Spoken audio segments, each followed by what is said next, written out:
नित्य प्रति चाहता है, उसका एक ना एक दिन पतन होना संभव है।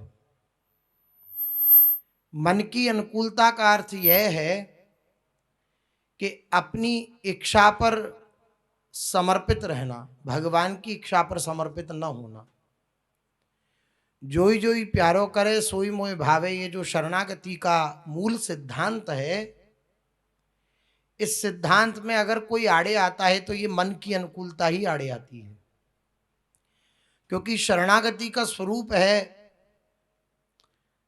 सब प्रकार से भगवान की शरण होकर उनके निर्भर हो जाना। अब वो जो करें, जैसा करें, जिस प्रकार से करें, सबको, सब वृत्तियों को, सब परिस्थितियों को स्वीकार करना, ये सिद्धांत है शरणागति का। लेकिन ये मन की अनुकूलता मई वृत्ति कि मुझे अनुकूलता मिले, ये शरणागति में बाधा उत्पन्न कर देती है। इसलिए मन की अनुकूलता से बचना चाहिए। हमारे मन ने कहा कि ये अमुक चीज हमें पाने का मन है और वो हमें प्राप्त हो गई, तो ये हमारे लिए लाभ नहीं हुआ, ये हमारे लिए हानि हो गई। हमारे मन ने कहा अमुक वस्तु को हम देखें, अमुक वस्तु को प्राप्त करें, वे हमें प्राप्त हो गई, तो इसमें मेरी इच्छा बलवती हुई, मेरी इच्छा पूर्ण हुई, तो ये मेरे लिए बाधक है। भगवान की इच्छा पूर्ण हो, भगवान जैसा चाहे वैसा हो, भले ही इसमें मन जलेगा। और कहने में तो बस ऐसा लग रहा है कि मन जलेगा, लेकिन इस कोटि का जलेगा कि वे आपको एकदम परेशान कर देगा, विचलित कर देगा, इतना मोहित कर लेगा अपनी मांग में कि बहुत विरोध वृत्ति प्रकट हो जाएगी, इतना विचलित कर देगा। इसलिए भजन के द्वारा, उपासना के द्वारा, साधना के द्वारा इस मन को वश में करने की बात कहेगी। मन को वश में करने का अर्थ क्या है? मन की बात को न मानना, यही उसको वश में करने का अर्थ है। उसकी बात को न मानकर भगवान की इच्छा में इच्छा मिला देना, उनके द्वारा प्रदत्त हर परिस्थिति को स्वीकार करना, इसमें मन मर जाएगा। लेकिन मरना नहीं चाहता तो वो हर परिस्थिति में हमें परेशान करता है, हर स्थिति में हमें परेशान करता है। जरा सा किसी ने अगर टेढ़ी दृष्टि से देख दिया तो वो उसी का चिंतन करता रहेगा। एक बार भी उसके मन में ऐसा नहीं आएगा कि जिस लक्ष्य को लेके आया हूं उसमें लगूं।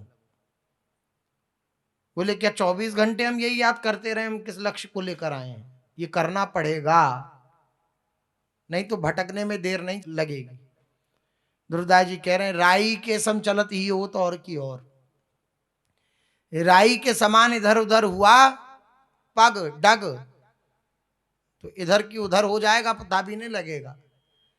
लक्ष्य पर दृष्टि, क्या सूधो चले आपने धर्म, रसिकन सो प्रीतम कहे, रसिकों से प्रीतम कहे, मन से प्रीतम ना कहे। जिनका मन प्रीतम है, जिसने मन को अपना प्रीतम मान रखा है, उसकी हृदय की ऐसी स्थिति होती है कि वो सदा जलता रहता है।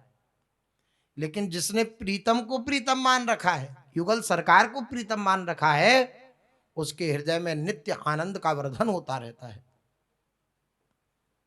इस मन की तरंगों में बहकर, इस मन की तरंगों को देखकर इसमें लुभायमान न होकर, जो केवल और केवल गुरुजनों की आज्ञा में अपने जीवन को ढाल देता है, उसके लिए भगवत प्राप्ति ऐसे हो जाती है जैसे गौखुर को पार करना।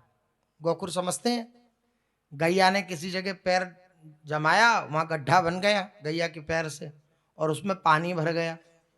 अब उसको पार करना कठिन है क्या? बिल्कुल कठिन नहीं है, जरा में आप उसे पार कर सकते हैं।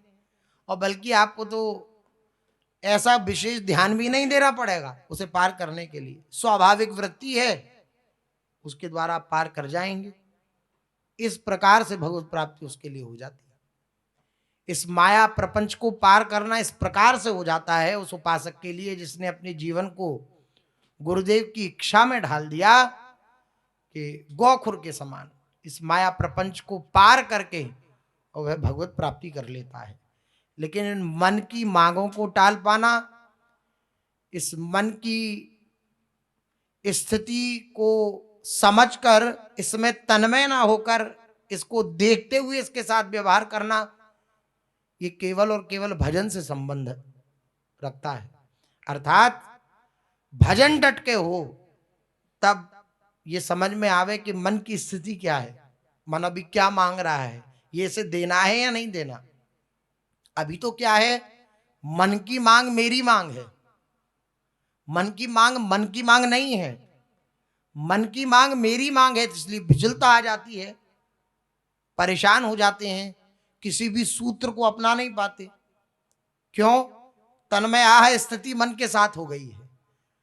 जो भगवान के साथ होनी थी वे तन्मया स्थिति मन के साथ हो गई है। तो मन ने अगर दुखी कर दिया तो मैं दुखी हो गया, मन ने अगर सुखी कर दिया तो मैं सुखी हो गया, मन ने अगर बेचैन कर दिया तो मैं बेचैन हो गया, मन रुला रहा है तो मैं रो रहा हूँ, मन नचा रहा है तो मैं नाच रहा हूँ, मन जैसा करा रहा है मैं वैसा कर रहा हूँ। तो मैं क्या हुआ? मन पुतली हुआ, मन का कठपुतली हो गया, मन का स्वरूप बन गया। तब ते जीव भयो संसारी। इस जड़ प्रकृति के साथ संबंध हो जाने के कारण वो परम सच्चिदानंदमय, जिसको किसी प्रकार का कोई मल छू भी नहीं सकता, जो चैतन्य है, अमल है, सहज सुख राशि है, उसे जीव नाम से पुकार दिया गया। कैसे हो गया जीव? इस प्रकृति, जड़ प्रकृति के संबंध को जैसे ही प्राप्त हुआ। जड़ प्रकृति क्या है?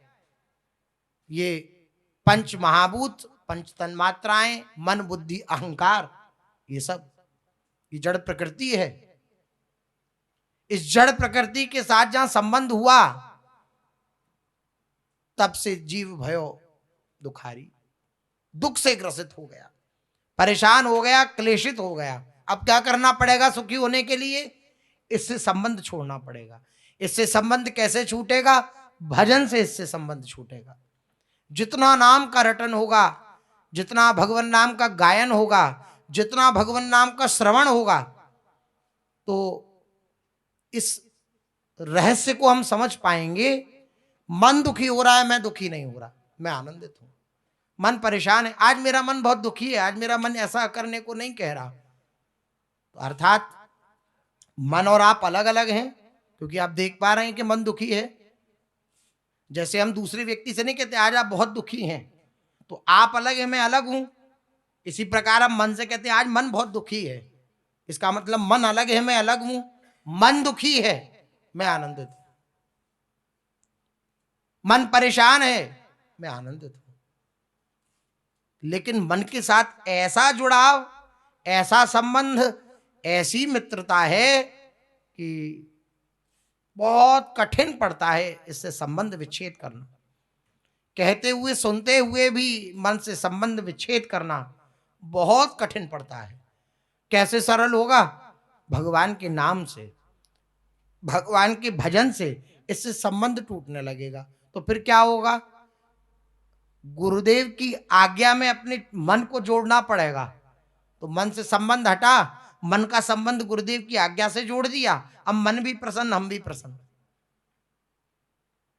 मन का संबंध जब तक मुझसे था तब तक मैं उसकी इच्छाओं से इतना परेशान था कि मैं भी दुखी और वो भी दुखी, क्योंकि वो कभी तृप्त नहीं होता। और मन का संबंध प्रभु से जोड़ दिया तो प्रभु पूर्ण काम है। मन का संबंध जब प्रभु से जोड़ा तो उनके नाम, उनका वचन, उनके स्वरूप, उनकी लीला, उसका प्रभाव ऐसा पड़ा मन से कि वह भी सुखी हो गया। अब वह भी सुखी हुआ तो हम भी सुखी हो गए। हम तो सुखी थे ही, लेकिन इस मन के संबंध के साथ हम दुखी हो गए। इससे संबंध विच्छेद करना, इसके संबंध विच्छेद करने का अर्थ है इसको अनुकूलता प्रदान न करना, शास्त्र विरुद्ध अनुकूलता इसको न देना, ये सबसे ज्यादा आवश्यक है।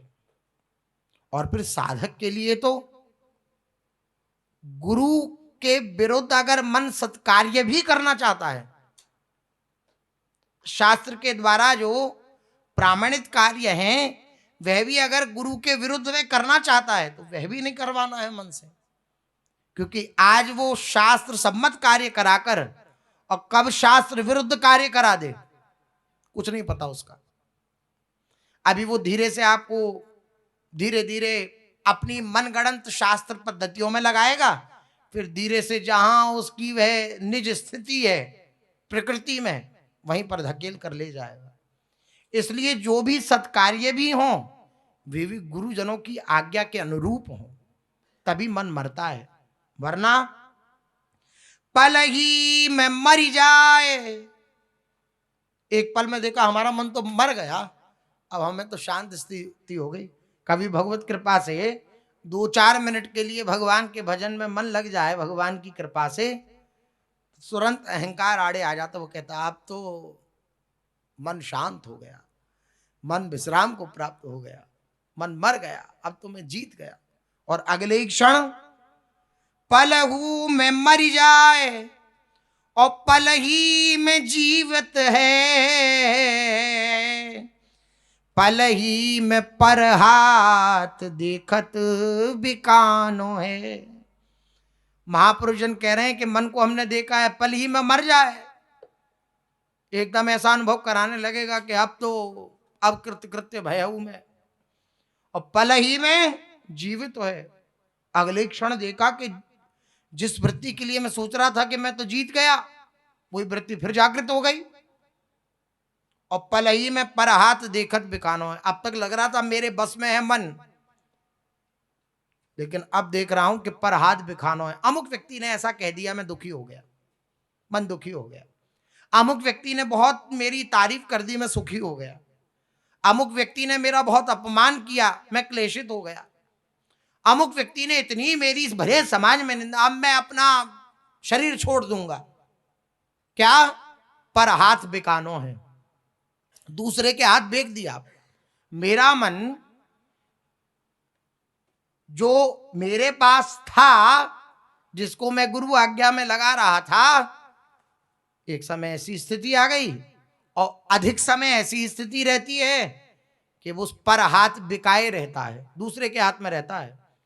सामने वाला जैसा चाहे आपको खुश कर सकता है। आपको जैसे मदारी नहीं होता है, वो उसका जो बंदर होता है उसको वो अपने बस में रखता है। उसको जब नचाना चाहे, जब जैसे खिलाना चाहे, जब उछलवाना चाहे, जब हेलो हाय करवाना चाहे, सब करता है वो,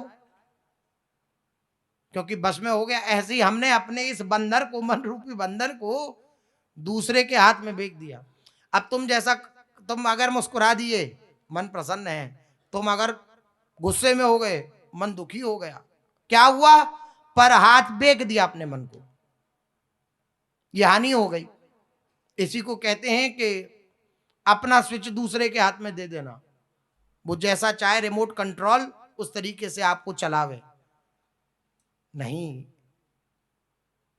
मन को प्रभु के चरणों में लगाना, प्रभु की कठपुतली बनाना, उसे प्रभु के चरणों में उसे बेचना है, पर हाथ नहीं बिकाना उसे। लेकिन इसकी स्थिति ऐसी है, कभी तो ये ऐसा अनुभव कराता है कि मैं मर गया, कभी ऐसा अनुभव कराता है कि जीवित हो गया फिर से, कभी ऐसा अनुभव कराता है कि पराय हाथ बिकाया हुआ है। मैं देखता हूं कि पराय हाथ बिक गया। सुंदरदास जी कह रहे हैं, पलगी में फिरे नवखंड ब्रह्मांड सब, पल भर में 9 खंड ब्रह्मांड सब जगह घूम आएगा। और वहीं वहीं ये घूमता है जहां जहां के विषय में आपने सोच रखा हो या जहां आप जा चुके हो, वहीं घूमता है। सोचने में भी घूमता है। जैसे हमने कभी मुंबई नहीं देखा, अब कोई मुंबई की महिमा मंडन करने लगे, वहां ऐसा होता है, वहां वैसा होता है, वहां ये है, वहां वो है, तो वो अपनी कल्पना में घुमाएगा। अच्छा ऐसा होता होगा, अच्छा ऐसा होता होगा, अच्छा ऐसा होता होगा। तो पल ही में फिरे नवखंड ब्रह्मांड सब, और देखो अन देखो तो याते नहीं चानो है। चाहे वो वस्तु देखी हो या नहीं देखी हो, लेकिन इससे नहीं छूटती है। इसने अगर सुन लिया, मन के पास तक खबर पहुंच गई कि अमुक चीज, अमुक वस्तु, अमुक स्थिति, अमुक ऐसी है, तो बस वो उसका चिंतन कराएगा ही कराएगा। उसके विषय में संकल्प विकल्प कराएगा ही कराएगा। देखो अनदेखो तो याते नहीं छानो है। कोई परिस्थिति आई या नहीं आई, दोनों में दुखी है। कोई दुख आया नहीं है, कल्पना है। कहीं ऐसा हो गया, कहीं ऐसा हो गया इसमें उसने दुखी कर दिया, हुआ नहीं है। कोई भी पत्ती टूट के नहीं पड़ी, लेकिन कहीं ऐसा ना हो जाए, ये कल्पना, ये विचार, ये दुखी कर देता है। तो जात से देखो न देखो याते नहीं छानो है, इससे कुछ छूटता नहीं है, देखा हुआ भी अनदेखा भी। जा तो नहीं जानियत आव तो नदी से कछू, ऐसे सी बलाई अब तासों पर्यो पानो है। सुंदर कहत या की गति हूं न लखी परे, मन की प्रतीति को करे सो दीवानो है। मन का जो विश्वास करता है वो निश्चित रूप से पागल है, पागल। सुंदरदास जी कह रहे हैं, सुंदर कहत या की गति हूं न लखी पर है, इसकी गति समझ में नहीं आती। कभी इधर भाग रहा है, कभी इधर भाग रहा है, कभी उधर चला गया, कभी भजन में लगा दिया, कभी कहीं लगा दिया, कभी कहीं चला गया, कहीं प्रसन्न कर दिया, कहीं कभी कहीं दुखित कर दिया। ऐसे उछलता रहता है, एक डाल से दूसरी डाल, दूसरी से तीसरी, तीसरी से चौथी, इस प्रकार बंदर की तरह उछलता रहता है। ये बोले जो इसके प्रति विश्वास भाव रखता है, मन के प्रति विश्वास रखता है, वो दीवाना है, वो पागल है। सुंदर कहतिया की गति हूं न लखी परे, मन की प्रतीति को करे सो दीवानो है। वो पागल है जो मन पर विश्वास करता है, प्रतीति करता है। विश्वास प्रभु के श्री चरणारविंदों में करना है तो मन की अनुकूलता जो है वो इस भजन मार्ग में सबसे अधिक बाधक है। हमारे मन के अनुकूल अनुकूल हो रहा हो, हमारे मन के पक्ष में सब कुछ हो रहा हो तो बेचैन हो जाना चाहिए। राबिया जी हुई एक, उन्होंने कहा मैं अगर मांगूं तो मांगूं, तुम न दे देना मुझे, क्योंकि तुमने अगर मुझको दिया तो मगरूर हो जाऊंगा मैं अगर देखूं तो देखूं, तुम ना मुझको देखना, तुमने अगर मुझको देखा तो मशहूर हो जाऊंगा मैं। अगर मैं तुमसे मांगता हूं ये वस्तु मिले, ये मिल जाए, ये पदार्थ मिल जाए, ये व्यक्ति मुझे प्राप्त हो जाए, तो मैं मांगूंगा तो सही, मेरी ये स्थिति है, मेरा ये स्वभाव है मांगने का, मैं मांगता ही आया हूं। मेरी ये स्थिति है मन की कि वो मांगता ही रहता है। लेकिन आप मत दे देना मुझे, क्योंकि आपने अगर दे दिया ना तो फिर मेरी इच्छा बलवती हो गई, आपकी इच्छा में मेरा समर्पण नहीं हुआ।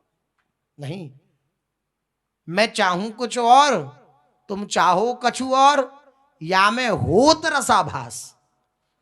इसमें रसाभास होता है, जो रस है शरणागति का, उसमें बाधा उत्पन्न हो जाती है कि मैं कुछ और चाहूं और प्रभु की कुछ और इच्छा हो। नहीं, जो प्रभु की इच्छा है वो मेरी इच्छा है। तो कुछ समय में फिर उपासक को ऐसा अनुभव होने लगता है कि जो मेरी इच्छा है वही प्रभु की इच्छा है, क्योंकि अब दो नहीं रह गई, प्रभु की इच्छा और उसकी इच्छा मिल गई, अब दो नहीं रह गई। इसलिए मन की अनुकूलता पर दृष्टि नहीं होनी चाहिए। जलाएगा, बहुत अधिक जलाएगा मन, जब मन के अनुकूल नहीं होगा तो। लेकिन उसी जलन को गुरु चरण प्रताप से, हरि चरण प्रताप से, भगवान नाम के प्रताप से सहन करते हुए जो उपासक आगे बढ़ता है, तो इस व्यवहारमयी सृष्टि से विलग होकर उस अलौकिक सृष्टि का दर्शन उसे होने लगता है, उस अलौकिक दृश्य का उसे दर्शन होने लगता है, उन अलौकिक लीलाओं का उसे दर्शन होने लगता है, जो मन के बिल्कुल विलग होकर चलते हुए अपने गुरुदेव के वचनों को ऐसे पकड़ लेता है जैसे एक बालक अपने माँ का आंचल पकड़ लेता है, कस के अपनी माँ का आंचल जैसे एक बालक पकड़ लेता है, ऐसे अपने गुरु के वचनों को इस मन के द्वारा पकड़वाया जाए। देख, ऐसा कहा है, हमें ऐसा चलना है, तू अगर इन वचनों के विरोध में चलेगा तो दुखी होगा, क्लेशित होगा, अशांत होगा, परेशान होगा, और जितनी भी विपत्तियां हैं इस संसार की वो सब तुझे घेर लेंगी अगर गुरुदेव के वचनों के विरुद्ध तू चलेगा। इसलिए मान जा बात, अनेक जन्मों तक इन वचनों के विरुद्ध ही तू चलता रहा, तब तक तुझे अशांति ही हाथ लगी। अब अवसर आया है कि अनंत जन्मों की अशांति का छेदन करके तू शांत स्वरूप प्रभु की प्राप्ति कर सकता है। तो अब धोखा मत कर अपने साथ, मन से हम वार्ता करें, अपने साथ धोखा ना कर।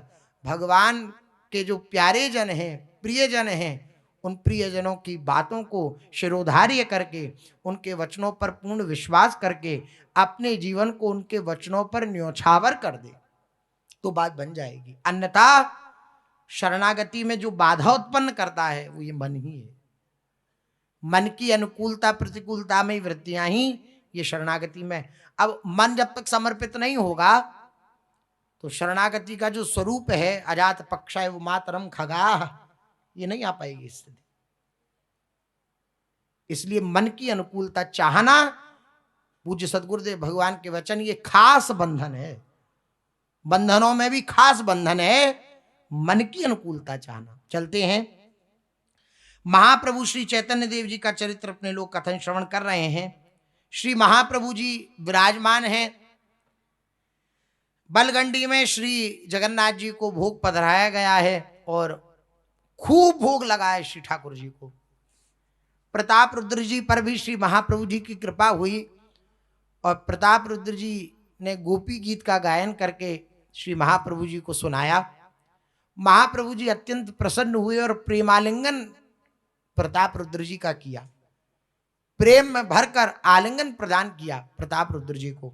बड़े आनंदित हुए और विनीत भाव से प्रताप रुद्र महाराज कहने लगे, प्रभु मैं आपके दासों का दास बनने की इच्छा करने वाला एक अकिंचन आपका सेवक हूं। आज मैंने क्या पा लिया, ये जो मैंने पाया है इस पर मुझे विश्वास नहीं हो रहा अपने भाग्य पर कि मैंने आज क्या पा लिया।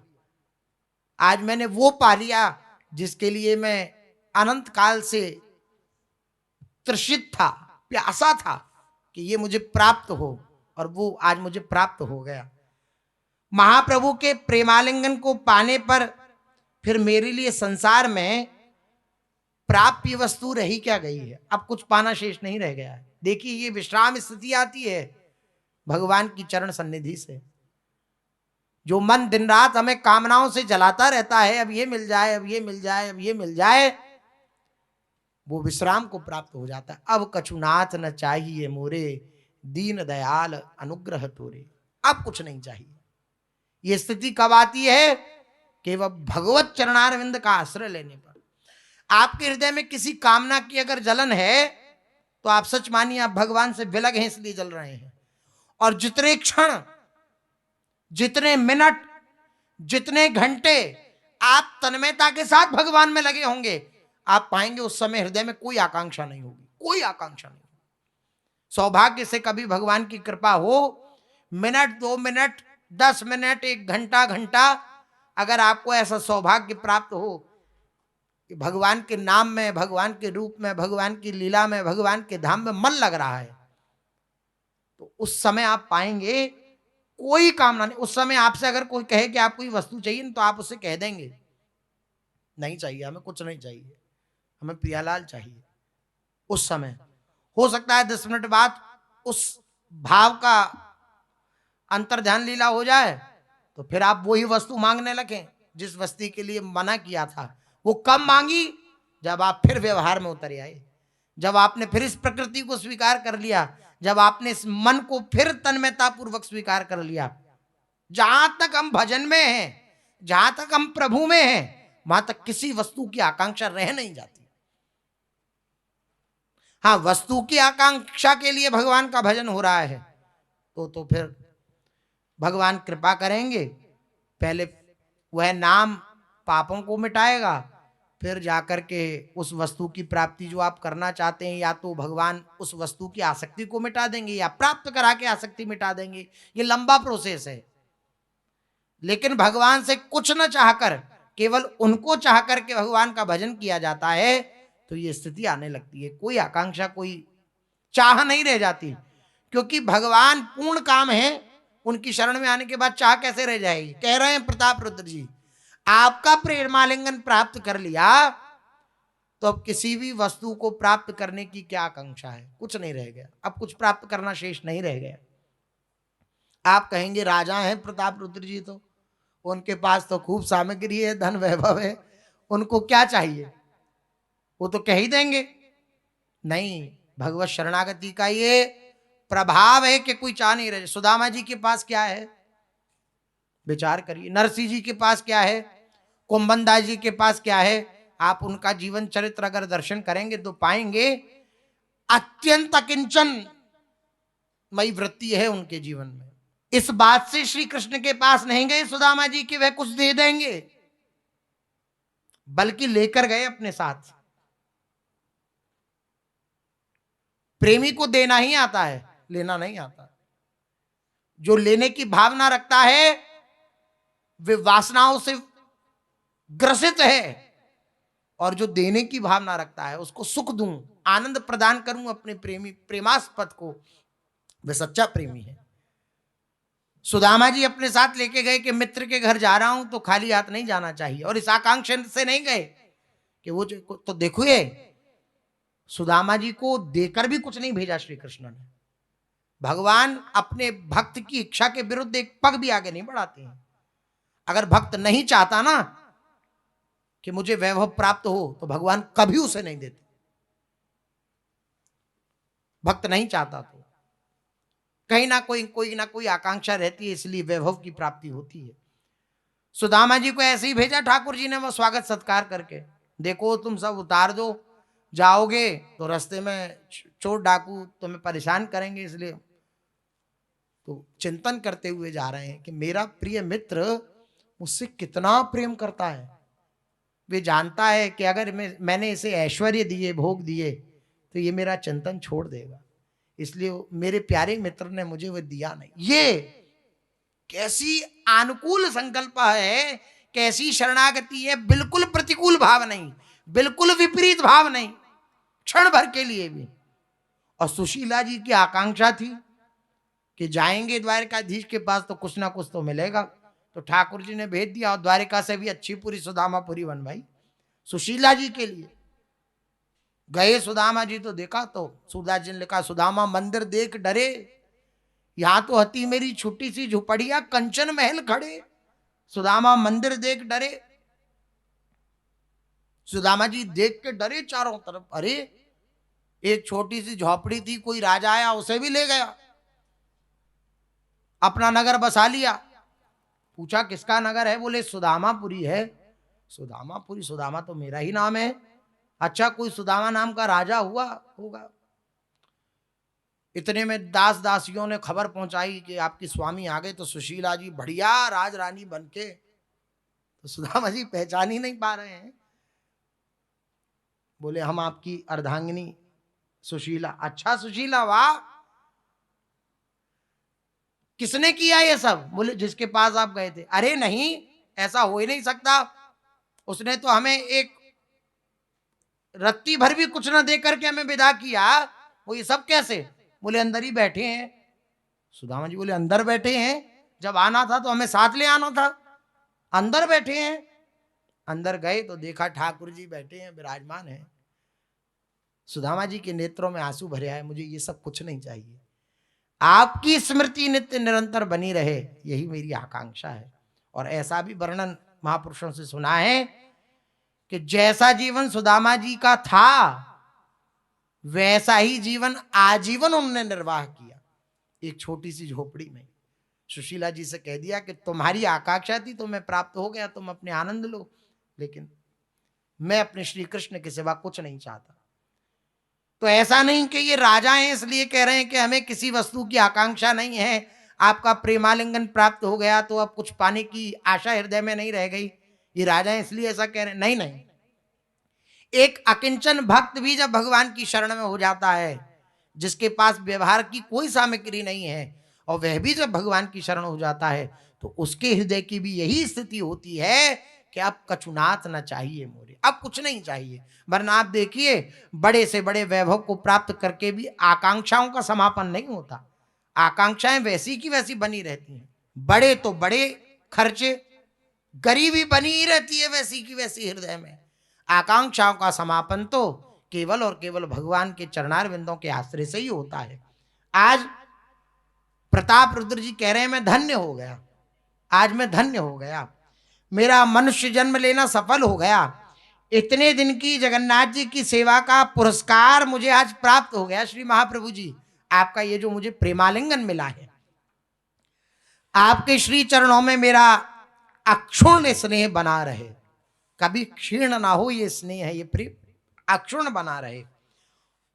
और आपके हृदय के किसी छोटे से कोने में मेरी स्मृति बनी रहे कि मेरा कोई है प्रताप रुद्र, मेरा कोई सेवक है, ऐसे आपके हृदय में छोटे से कोने में कहीं स्मृति बनी रहे। यही मैं आपके चरणों को पकड़ करके भिक्षा मांगता हूं, भीख मांगता हूं। प्रताप रुद्र जी ने ऐसा कहा। इस प्रकार महाप्रभु के प्रेमालिंगन को पाकर और महाप्रभु की प्रसन्नता को लाभ करके महाराज प्रभु के चरणों में प्रणाम करके फिर चले गए। भक्तवृंद महाराज के भाग्य की भूरी भूरी प्रशंसा करने लगे। सार्वभौम भट्टाचार्य आदि जिन्होंने व्याकुलता देखी थी प्रताप रुद्र की, वे बार बार प्रशंसा करने लगे कि करुणा में, कृपा में श्री महाप्रभु जी ने अब स्वीकार कर लिया प्रताप रुद्र को, और इनकी भी हृदय की बेचैनी कैसी थी हम जानते हैं। इनके जीवन का लाभ आज प्राप्त हो गया। उसी समय महाराज प्रताप रुद्र ने वाणीनाथ के हाथों बलगंडी का, जो भगवान का बहुत सा प्रसाद था, जो भोग लगाया गया था जगन्नाथ जी को, वे सब भिजवाया गया। और रथ यात्रा के समय अधरपान भी होता है। उसमें क्या होता है कि बड़े बड़े माठ होते हैं, और माठ इतने बड़े होते हैं, दर्शन शायद किए हो चलचित्रों में आप लोगों ने, बड़े बड़े माठ होते हैं जो अधर तक आते हैं, श्री जगन्नाथ जी, श्री बलभद्र जी, सुभद्रा जी अधर तक, तो उसे अधरपान कहा जाता है। वो देवताओं के लिए होता है। देवता जन हैं या कोई ऐसे जन हैं जो अन्य योनियों को प्राप्त हो गए हैं, भगवान का प्रकट में प्रसाद पाने का सौभाग्य उन्हें प्राप्त नहीं है, तो उनके निमित्त, और फिर ढरका दिया जाता है, वो बड़े बड़े माटों को फिर ढरका दिया जाता है रथ से ही, तो वो बहता है, फिर उसका जो निमित्त है उसको पान कराया जाता है। तो अधर पान भी कराया जाता है श्री ठाकुर जी को। वाणीनाथ के द्वारा जो बलगंडी में भोग लगा, उस स्थान पर श्री जगन्नाथ जी को वे प्रसाद की सैकड़ों वस्तुएं राजा ने भिजवाई। 50 प्रकार के छोटे बड़े अलग अलग जाति के आम, 50 प्रकार के आम, और कदली, केला, संतरा, नारियल, नारंगी तथा और भी भांति भांति के फल श्री ठाकुर जी के जो प्रसादी थे वह श्री महाप्रभु जी के पास पहुंचाए गए। किशमिश, बादाम, अखरोट, अंजीर, काजू, छुआरे, पिस्ता, चिरौंजी, दाक, मखाने तथा और भी 50 प्रकार की मेवा, भांति भांति की मिठाइयाँ, अनेक प्रकार के पेय पदार्थ, उन नाना भांति के पदार्थों से वे वाटिका भवन भर गया। भगवान के ऐसे प्रसाद को देखकर प्रभु को परम प्रसन्नता हुई। वे अपने हाथों से ही भक्तों को प्रसाद वितरण करने लगे। एक एक भक्त को 10-10, 20-20 दौने देते तो भी सब चीजें थोड़ी थोड़ी उनमें नहीं आती, इतना सामग्री। महाप्रभु भक्तों को संकीर्तन से थका हुआ समझकर यथेष्ट प्रसाद दे रहे थे। माने थक गए हैं तो भूख भी खूब लगी होगी, तो खूब भर भर के प्रसाद दे रहे थे। सभी को प्रसाद वितरण करके महाप्रभु उसे पाने की आज्ञा प्रदान करी कि सब पाएं। किंतु महाप्रभु के पहले प्रसाद को पा ही कौन सकता था, इसलिए महाप्रभु अपने मुख्य मुख्य भक्तों के साथ लेकर प्रसाद पाने के लिए बैठे। सभी ने खूब डटकर प्रसाद पाया। महाप्रभु आग्रह पूर्वक उन सबको पवा रहे थे कि तुम और लो, तुम और लो, इस प्रकार आग्रह पूर्वक पवा रहे हैं। भक्तों से जो प्रसाद बचा वह अभ्यागतों को बांट दिया गया। प्रसाद पा लेने के अनंतर सभी भक्त विश्राम करने लगे। इतने में ही पुनः रथ चलने का अवसर आया, क्योंकि अभी रथ गुंडिचा मंदिर नहीं पहुंचा है, तो रथ दोबारा समय आया कि रथ को बढ़ाना है। महाराज ने रथ को चलाने की आज्ञा दी। प्रताप रुद्र ने, लाखों आदमियों ने, जनमानस ने उस रथ को खींचना प्रारंभ किया, लेकिन रथ टस से मस नहीं हुआ, खिंचा नहीं। क्यों नहीं खिंच रहा? इतने में ही महाप्रभु आए, अपने भक्तों के साथ रथ के समीप पहुंचे, कीर्तन करने लगे और महाप्रभु ने हरि हरि हरि हरि हरि हरि ऐसा शब्द करते हुए जैसे ही रथ को खींचा, तुरंत रथ चल पड़ा। फिर वही आनंद, वही उत्साह, वही नृत्य, वही कीर्तन। बड़ी भारी प्रसन्नता चारों ओर फैल गई। जितने भी भक्त थे वो जगन्नाथ जी की जय जयकार करने लगे, गौरचंद्र की जय जयकार करने लगे, श्री कृष्ण चैतन्य की जय जयकार करने लगे। आकाश गूंज गया, इतनी जय जयकार, जय घोष हुआ। इस प्रकार बात की बात में रथ गुंडिचा भवन में पहुंचा, मंदिर पहुंचा। वहां पर आरती होती है, जगन्नाथ जी को उतारने से पहले आरती होती है। तो आरती करी पंडा पुजारियों ने और फिर जगन्नाथ जी को फिर पुनः उतारा गया। और उतार करके जो गुंडिचा मंदिर है, जिसको वृंदावन का भाव कहा जाता है, लक्ष्मी जी से तो ऐसा कह के आए हैं श्री ठाकुर जी, क्योंकि जब स्नान यात्रा होती है तो ठाकुर जी का वह जन्मोत्सव भी माना जाता है। स्नान यात्रा आएगी आषाढ़ में, तो स्नान यात्रा के समय ठाकुर जी 15 दिन के लिए एकांत हो जाते हैं। ऐसा भाव माना जाता है कि बीमार हो जाते हैं, तो लक्ष्मी जी उनकी सेवा करती हैं। लक्ष्मी जी सेवा करती हैं, तो 15 दिन जब बीत जाते हैं तो ठाकुर जी लक्ष्मी जी से कहते हैं, जगन्नाथ जी कि अब 15 दिन से हम अंदर ही हैं, अब मन नहीं लग रहा, तो थोड़ा हम घूम आए, बाहर भ्रमण करें आए। तो लक्ष्मी जी से आज्ञा लेकर श्री ठाकुर जी आते हैं कि हम भ्रमण करके आते हैं।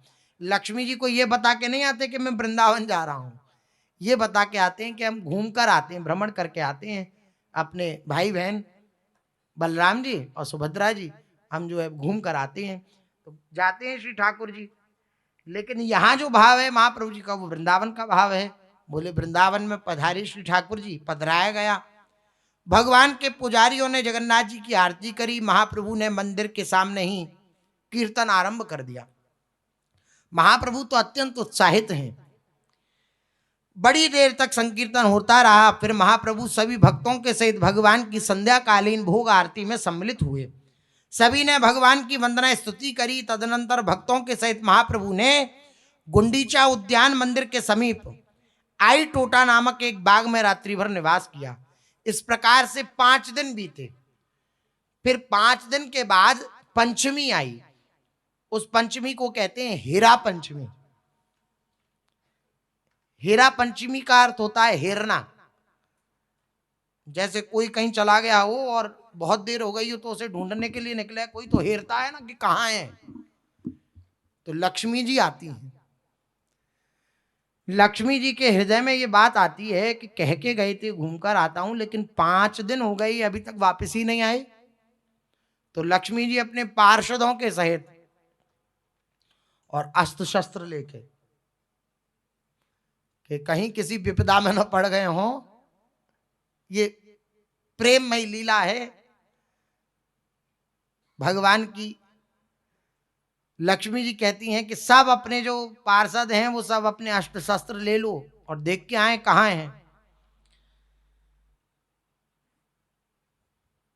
जब श्री जगन्नाथ जी घूमने के बहाने से बाहर गए, 5 दिन हो गए, तो लक्ष्मी जी सोचने लगी कि प्रभु कहां चले गए। वे तो शीघ्र ही आने का वचन देकर गए थे, परंतु इतने दिनों से लौटे ही नहीं है। लक्ष्मी जी श्री जगन्नाथ जी की विलंब रूपी उपेक्षा को सहन करने में असमर्थ हो गई। ये जो विलंब हुआ तो थोड़ा सा रोष हुआ लक्ष्मी जी को, क्या हमारी चिंता ही नहीं है? कोई भक्त मिल गए होंगे, उनके साथ आनंदित होंगे, हमारी चिंता ही नहीं है, हमारे बारे में सोचते ही नहीं। तो मान सा धारण करके लक्ष्मी जी और इस उपेक्षा को सहन करने में असमर्थ हो गई। तथा क्रोधित होकर उन्होंने अपने सभी दासियों को आज्ञा दी कि वे अपने अस्त्र शस्त्र सहित तैयार हो जाएं। तब वे सेनाध्यक्ष के समान मानो सेना उनकी दास दासियां और स्वयं सेनाध्यक्ष के समान अपने प्राण प्रीतम के प्रति प्रस्तुत हो गई कि देखें कहाँ हैं, कैसे हमें छोड़कर चले गए, 5 दिन हो गए नहीं आए। वे श्री जगन्नाथ जी को ढूंढते ढूंढते और गुंडीचा मंदिर पहुंची। पालकी जाती है लक्ष्मी जी की, हीरा पंचमी का उत्सव होता है, बहुत से लोग दर्शन करते हैं। श्रीमन महाप्रभु नीलांचल को द्वारिका, गुंडीचा मंदिर को वृंदावन कहकर जगतवासियों को द्वारिका और वृंदावन का अंतर समझाना चाहते थे। इसलिए एक दिन पहले श्रीमन महाप्रभु ने, हीरा पंचमी से एक दिन पहले, श्री काशी मिश्र से कहा कि मैं अपने भक्तों के साथ हीरा पंचमी का उत्सव देखूंगा। श्री महाप्रभु जी भी देखने आए। काशी मिश्र ने श्रीमन महाप्रभु की इच्छा को राजा प्रतापरुद्र तक पहुंचाया। श्री काशी मिश्र ने राजा से कहा कि महालक्ष्मी देवी को सुंदर सुंदर स्वर्ण आभूषणों से सुसज्जित करके इतना भव्य उत्सव करो कि सभी उनका वैभव देखकर आश्चर्यचकित रह जाएं। लक्ष्मी जी हैं और सोचें कि इस प्रकार का उत्सव उन्होंने पहले कभी नहीं देखा, ऐसा उत्सव करो, श्री महाप्रभु जी पधारेंगे। तो राजा ये सुनकर एक बड़ा प्रसन्न हुआ कि आज सेवा का अवसर मुझे प्राप्त हुआ। श्री महाप्रभु जी की सेवा के लिए जो मैं अत्यंत लालायित रहता हूं, उस सेवा का अवसर आज मुझे प्राप्त हो रहा है। उन्होंने काशी मिश्र से कहा कि वे राज्य कोष से जो चाहे ले सकते हैं, चाहे पूरा खजाना खाली हो जाए, लेकिन महाप्रभु जी को किसी प्रकार की कोई त्रुटि दर्शन में नहीं आनी चाहिए। आपको जैसे उचित लगे वैसी सब व्यवस्था करिए। हीरा पंचमी के दिन काशी मिश्र ने सैकड़ों भक्तों को सुंदर श्रृंगार कराकर इस लीला के लिए तैयार किया। श्रीमन महाप्रभु प्रातःकाल अपने भक्तों को लेकर गुंडीचा मंदिर में श्री जगन्नाथ देव के दर्शन के लिए गए और फिर हीरा पंचमी का उत्सव देखने के लिए सभी भक्तों को लेकर श्री जगन्नाथ मंदिर आ गए। काशी मिश्र ने उनका बहुत आदर सत्कार करके सिंह द्वार के पास ही एक सुंदर स्थान पर श्री महाप्रभु जी को विराजमान किया, ताकि महाप्रभु जी पूरे उत्सव को खूब अच्छी भली प्रकार से देख सके। ऐसे स्थान पर विराजमान किया। हीरा पंचमी के दिन श्री महाप्रभु श्री स्वरूप दामोदर से कुछ प्रश्न करके ब्रजवासियों की प्रेम की महिमा को जगत में स्थापित कराना चाहते थे। रस विशेष अर्थात ब्रज रस के बैकुंठ रस से तारतम्य को सुनने की अभिलाषा से श्रीमन महाप्रभु ने कुछ हास्य करते हुए स्वरूप दामोदर जी से कहा, यद्यपि जगन्नाथ करे न द्वारिका बिहार, सहज प्रगट करे परम उदार, तथापि वत्सर मध्य हय एक बार, वृंदावन देखिते तारे उत्कंठा अपार।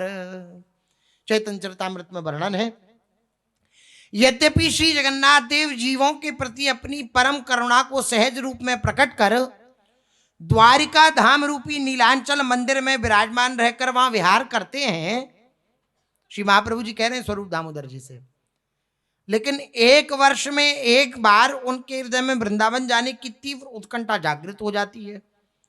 तो वृंदावन सम यही उपवन गण, तहा देखी बारे उत्कंठित है मन। बड़ दांडी जो बड़ा रास्ता है, ये जिसे बरगंडी भी कहते हैं, ये जो इनके दोनों तरफ उपवन हैं, इस रास्ते के श्रीमन महाप्रभु ने उपवनों को इंगित करते हुए कहा, इशारा करते हुए कहा कि ये सभी उपवन वृंदावन के उपवनों के समान है। इसलिए भगवान जगन्नाथ देव का मन इन्हें देखने के लिए अत्यंत आतुर होता है, लालायित होता है। तो बाहिर हित करे रथ यात्रा छल, और सुंदरा चले जाए प्रभु छाणी नीलांचल। श्री जगन्नाथ जी बाह्य रूप में तो ये रथ यात्रा का छल करते हैं। क्या कह रहे हैं? बाहिर हित करे रथ यात्रा छल, बाह्य रूप से तो इस रथ यात्रा की लीला छल लीला करते हैं, उपवन में घूमने की लीला करते हैं कि लक्ष्मी जी से पूछ के आए हैं कि हम थोड़ा उपवन में घूमे आए, लेकिन आंतरिक भाव जो है वो ये है कि नीलांचल को छोड़कर सुंदराचल में जाने का भाव, गुंडीचा को सुंदराचल कह करके श्री महाप्रभु जी पुकारते। नाना पुष्पोद्याने तथा खेले रात्रि दिने, लक्ष्मी देवी रे संगे नाही लय की कारणे। अब स्वरूप दामोदर जी से श्री महाप्रभु जी ने पूछा, महाप्रभु जी बोले, भगवान वहां के उपवनों में दिन रात क्रीड़ा विहार करते हैं। जो नीलांचल का उपवन है, द्वारिका का उपवन है, निज मंदिर का उपवन है, वहां भी तो नित्य विहार परायण हैं श्री ठाकुर जी महाराज। और उपवन में विहरण करने के लिए आए हैं और अपनी अर्धांगिनी को न लाएं, ऐसा क्यों है? स्वरूप दामोदर जी से पूछा श्री महाप्रभु जी ने। सौभाग्य की देवी लक्ष्मी है, वे साथ होती हैं श्री भगवान के साथ, तो एक अलग सुख का अनुभव होता। तो अपनी अर्धांगिनी लक्ष्मी जी को साथ लेकर के क्यों नहीं आते श्री भगवान जगन्नाथ? स्वरूप दामोदर जी बोले, महाप्रभु जी ज्ञात तो आपको सब है, जानते तो आप सब हो कि क्यों नहीं लाए, लेकिन अगर आप चाहते हो कि मेरे मुख से ही आपकी बात निकले तो मैं कहता हूं। स्वरूप कहे सुन प्रभु कारण इहार, वृंदावन क्रीड़ाते लक्ष्मीर नाही अधिकार। स्वरूप दामोदर जी ने कहा, उत्तर दिया, हे महाप्रभु जी, इसका कारण यह है कि सौभाग्य की देवी लक्ष्मी जी का वृंदावन की लीलाओं में प्रवेश करने का अधिकार नहीं है। अब ये आचार्यों के द्वारा स्थापित सिद्धांत है। जो आचार्य जो सिद्धांत प्रदान करे उसको शिरोधार्य करके उस उपासना पद्धति में लगना चाहिए। दूसरे आचार्य की बात सुनकर उस सिद्धांत को अपनाने की चेष्टा नहीं करनी चाहिए। यहां तत्वतः कोई भेद नहीं है, प्रेम में कोई भेद नहीं है। ये रस की परिपाटी है, ये रस का आनंद है, ये रस का उत्साह है। जो जिस जगह जुड़ा हुआ है उसका आनंद लेता है।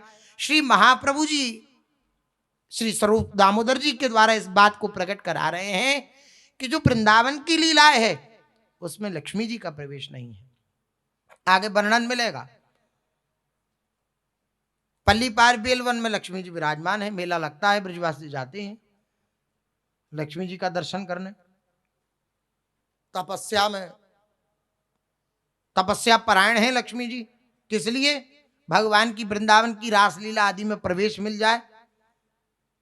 नहीं मिल रहा, आगे पूरा चरित्र है इसका। वृंदावन लीलाय कृष्णेर सहाय गोपीगण, गोपीगण बिना कृष्णेर हरिते नारे मन।